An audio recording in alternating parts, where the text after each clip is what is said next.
গরমের সময় ছাদ বাগানে যদি বেল ফুল না থাকে তাহলে কিন্তু ছাদ বাগান করাটাই কিন্তু বৃথা হয়ে যায়, কারণ এত সুন্দর একটা ফুল আর এত সুন্দর গন্ধ। তো আমরা প্রত্যেকেই কিন্তু ছাদে বেল ফুলের গাছ কিন্তু অবশ্যই লাগাই।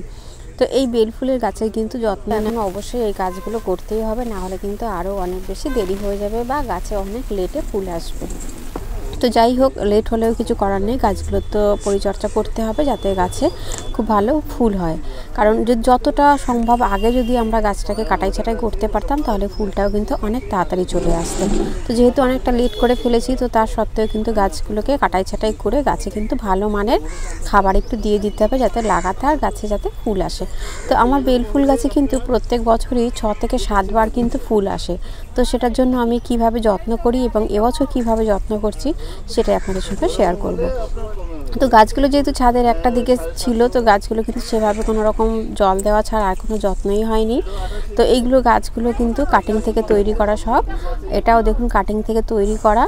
তো এই গাছগুলোকে গাছের আজকে করব কাটাই ছাঁটাই, আর তার সঙ্গে গাছে দেবো বিশেষ কিছু খাবার বা ঘরোয়া পদ্ধতিতে কি খাবার আছে যেটা দিলে গাছে খুব ভালো ফুল আসে। তো গাছের ডালগুলো আমি অফ ক্যামেরায় কেটে নিয়েছি, একটা সুন্দর রাউন্ড শেপের মধ্যে করে দিয়েছি যাতে গাছটা একটু ঝাঁকড়া টাইপের হয়, আর গাছে যখন এরপরে যে নতুন নতুন ব্রাঞ্চগুলো বেরোবে সেটা যেন আরও বেশি, তার জন্য আরও বেশি ঝাঁকড়া হবে এবং গাছে প্রচুর পরিমাণে ফুল হবে। তো এই ছিল কাটাই ছাঁটাই। তারপর গাছের গোড়ার যত্ন। তো গাছের গোড়ায় যে সমস্ত আগাছা আছে সেগুলোকে পরিষ্কার করে নেব।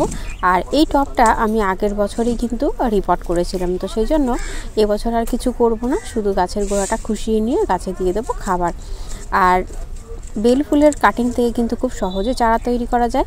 এরকম একটা ছোট্ট কাটিং নিয়ে নিচ থেকে 4টে পাতা ফেলে দিয়ে সেই 2টো নোড এরিয়া মাটির নিচে দিয়ে দিলেই কিন্তু খুব সুন্দর চারা তৈরি হয়ে যাবে। তো এগুলো এখন আমি পরে বসাবো। তো যত ডাল আছে এই সমস্ত ডালগুলো বেশিরভাগটাই কিন্তু আমি বসিয়ে দেবো নতুন করে চারা তৈরি করার জন্য। তো এবারে চলে আসি গাছের গোড়ায় যে সমস্ত আগাছা আছে সেগুলো পরিষ্কার করার পরে এবারে এরকম একটা লোহার কিছু একটা নিয়ে বা শক্ত কিছু নিয়ে একটু গাছের গোড়াটাকে কিন্তু এরমভাবে খুশিয়ে দিতে হবে, কারণ যেহেতু শিকড় অনেক ভর্তি হয়ে আছে আর এখন খুব বেশি শিকড়ের কাটাই ছাঁটাই করব না, কারণ গাছের কিন্তু গ্রোথের সময় এসে গেছে। তো এখন যদি শিকড় কাটাই ছাঁটাই করি সেক্ষেত্রে কিন্তু গাছ অনেকটা শক পেয়ে যাবে, আর যেহেতু খুব বেশি পুরনো গাছ নয় সেই জন্য আমি বেশি কাটাই ছাঁটাই করছি না। যদি অনেক বছরের পুরনো হয়, 3-4 বছরের পুরনো গাছ হয়, সেক্ষেত্রে কিন্তু শিকড়গুলো কিন্তু একটু কাটাই ছাঁটাই করে নিলে ভালো হয়। তো তার কিছুদিন আগে বেল গাছের পাতাগুলো কেটে নিতে হবে, তার কিছুদিন বাদে গাছের গোড়ার শিকড় কাটাই ছাঁটাই করলে কিন্তু সেক্ষেত্রে গাছটা কিন্তু খুব একটা শক পায় না। তো আমি এগুলোকে একটু খুঁচিয়ে একটু মাটিটা আলগা করে দিচ্ছি। আর এটা তো কাটিং বসানো ছিল, যেহেতু দেখুন মাটিটা একদম এমনিতেই আলগা আছে। তো এখানে ছিল অন্য ফুলের গাছ, তো সেই ফুলের গাছের মধ্যেই আমি এই কাটিংগুলো বসিয়েছিলাম। তো সেটা দেখছি খুব সহজে চারা তৈরি হয়ে গেছে। আর এই টবটা না দেখছি সেটা এটাকে রিপোর্ট করতেই হবে, কারণ এর মাটিটা একদম টাইট হয়ে গেছে, মানে শিকড়ে পুরো ভর্তি হয়ে গেছে। তো এটা আমি পরে আরেকদিনকে রিপোর্ট করে নেব। রিপোর্টটা কিছুই না, যেই টবে আছে এর থেকে একটু এক সাইজ বড় টবে দেব। আর মাটি বলতে বাগানে নর্মাল মাটি, সাথে সামান্য বালি আর সামান্য একটু কোকোপিট দিয়ে আমাদেরকে গাছটা বসাতে হবে।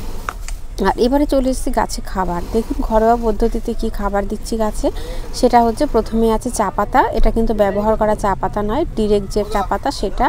সাথে আমি 2 চামচ হলুদ নিয়েছি আর বেশ কিছুটা চালের গুঁড়ো নিয়েছি। তো এখানে যেহেতু চালের গুঁড়ো আছে ঘরে, তো সেই চালের গুঁড়োটা আমি ব্যবহার করছি।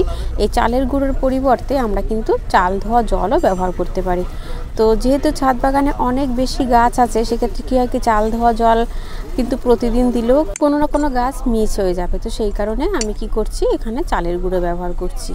তো যদি আপনারা চালের গুঁড়োর জায়গায় চাল ধোয়া জলটাও কিন্তু নিয়মিত গাছে ব্যবহার করতে পারেন, বা একটা জায়গায় চালটাকে ভিজিয়ে রেখে দিতে হবে, সেই জলটা প্রতি 1-2 দিন অন্তর অন্তর গাছের গোড়ায় কিন্তু এই সময় দিতে হবে। কারণ চাল ধোয়া জলে বা চালের গুঁড়োতে কিন্তু গাছের যাবতীয় খাদ্য উপাদান রয়েছে, যেমন চাল ধোয়া জলে আছে folic acid, vitamin B, potassium, magnesium, selenium, fibre, iron, phosphorus এবং জিঙ্ক সহ 15 ধরনের প্রয়োজনীয় খাদ্য উপাদান রয়েছে কিন্তু এই চাল ধোয়া জলে বা চালের গুঁড়োর মধ্যে।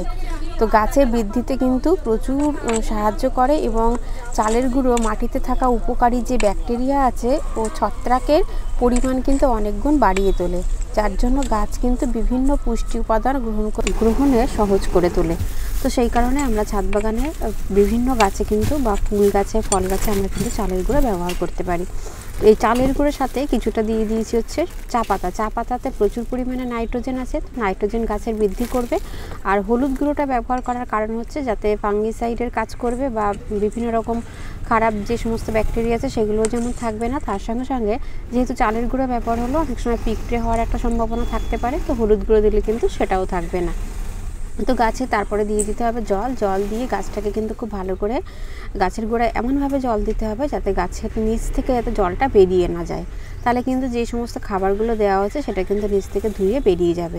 তো এইভাবে গাছে দিয়ে দিতে হবে হচ্ছে জলটা। আর আরেকটা কাজ আমরা অবশ্যই করতে পারি, সেটা হচ্ছে ছাদ বাগানে যেহেতু অ্যালোভেরা গাছ অবশ্যই থাকে, তো সেই অ্যালোভেরার ডাল নিয়ে সেটা কিন্তু আমরা গাছে ব্যবহার করতে পারি। কারণ যেহেতু ডাল কাটাই ছাটাই হলো, সেখান থেকে যাতে কোনো রকম ড্রাই ব্যাগ বা কোনো রকম ফাঙ্গাসজনিত সমস্যা যাতে না আসে, তার জন্য জলের মধ্যে আমরা যে অ্যালোভেরার পাতা থেকে যে জেলটা বার করে এই জলটাই আমরা গাছের পাতাতে যেমন দেবো, তার সঙ্গে সঙ্গে কিন্তু গোড়াতেও দেবো। তো অ্যালোভেরা থেকে কিন্তু ভীষণ ভালো গাছের খাবার পাওয়া যায়। সেই খাবারটা কিন্তু আমরা একটা প্রসেসের মাধ্যমেও তৈরি করে গাছে ব্যবহার করতে পারি, আর না হলে এরকম ডিরেক্টও কিন্তু গাছে অথবা মাটিতে কিন্তু ব্যবহার করা যায়। তো অ্যালোভেরা থেকে গাছের খুব ভালো একটা খাবার কিভাবে তৈরি করা যায় সেটা নিয়ে কিন্তু একটা বিস্তারিত ভিডিও আমি বেশ কিছুদিন আগে শেয়ার করেছি, তো চাইলে আপনারা কিন্তু সেই ভিডিওটাও দেখে নিতে পারেন।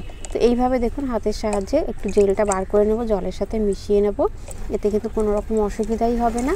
আর এই জলটাই দিয়ে দেবো হচ্ছে পুরো গাছটাতে।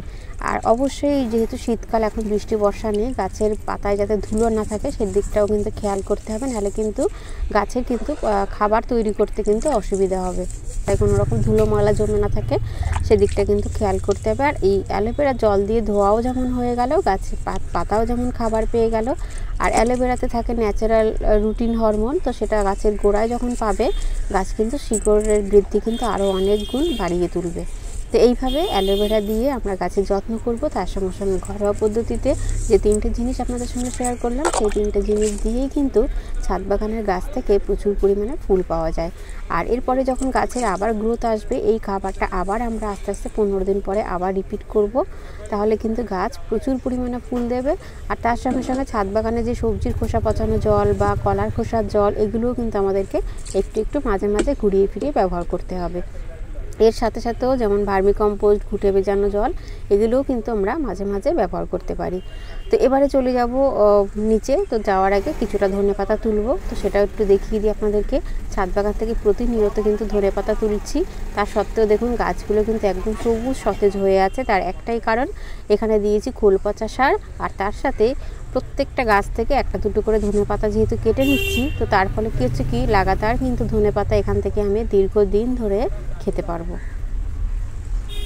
আর ছাদ বাগানের এরকম অর্গানিক ধনেপাতা প্রতিনিয়ত যদি আমরা শুরু থেকে শেষ পর্যন্ত খেতে পারি, তাহলে এর থেকে ভালো তার কিছুই হতে পারে না।